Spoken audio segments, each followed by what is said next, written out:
Pengertian ar-ra'yu. Secara etimologi, kata ra'yu berasal dari bahasa Arab yang berarti melihat. Menurut Abu Hasan, kata ra'yu memiliki arti penglihatan dan pandangan dengan suatu mata atau hati.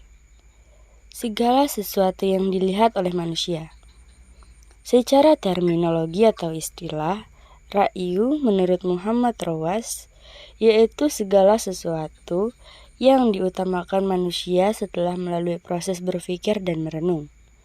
Kesimpulannya, bahwa ra'yu merupakan hasil dari suatu perenungan dan pemikiran yang bertujuan untuk memberikan solusi terhadap suatu permasalahan hukum yang belum pernah ada sebelumnya. Di atas nas untuk kemaslahatan hidup manusia dengan menggunakan kaedah yang telah ditetapkan. Ar-ra'yu sebagai sumber hukum. Keabsahan al-ra'yu sebagai sumber hukum Islam bersumber dari riwayat hadis tentang diutusnya Mu'adz bin Jabal ke Yaman oleh Nabi Shallallahu Alaihi Wasallam. Ketika sahabat Mu'adz bin Jabal diutus oleh Nabi Shallallahu Alaihi Wasallam ke Yaman untuk bertindak sebagai hakim, beliau diizinkan oleh Nabi Shallallahu Alaihi Wasallam untuk menggunakan ra'yu. Ra'yu adalah suatu cara umat Islam untuk menentukan suatu hukum dari permasalahan-permasalahan kontemporer atau masa kini yang belum didapati dalam Al-Quran dan hadis. Kedudukan akal dan ra'yu. Akal sebagai subjek atau alat ataupun pelaku yang melakukan pemikiran. Sedangkan ra'yu sebagai objek ataupun suatu hasil dari proses pemikiran tersebut. Nah, tujuannya untuk mencari kebenaran ataupun solusi dari suatu hukum yang tidak ada di dalam Al-Quran maupun hadis. Dalam perkembangan ilmu Islam dikenal 3 kelompok yang menggunakan ra'yu, yaitu para ahli fikir teologi atau mutakalimun, yang kedua para ahli fikir bidang hukum atau fuqaha, dan yang ketiga para ahli fikir filsafat murni atau yang bisa disebut filosof.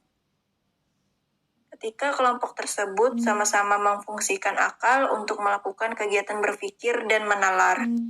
Namun, karena bidang garapannya berbeda, maka masing-masing kelompok tersebut mempunyai dan mengembangkan metode tersebut dengan berbeda.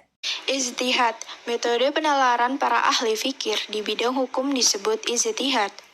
Ijtihad adalah mencurahkan pikiran dengan bersungguh-sungguh. Sedangkan menurut istilah, arti ijtihad adalah proses penetapan hukum syariat dengan mencurahkan seluruh pikiran dan tenaga secara bersungguh-sungguh. Nah, fungsi ijtihad adalah untuk menetapkan suatu hukum di mana hal tersebut tidak dibahas dalam Al-Quran dan hadis. Nazar. Para ahli pikir di bidang teologi disebut najar yang sasarannya menetapkan akidah tentang Allah, alam gaib, Rasul, dan wahyu yang merupakan dasar keimanan untuk menjauhkan keraguan yang sewaktu-waktu menggoda pikiran manusia. Pertanyaan yang muncul kemudian, sampai di mana peranan akal dalam hukum Islam?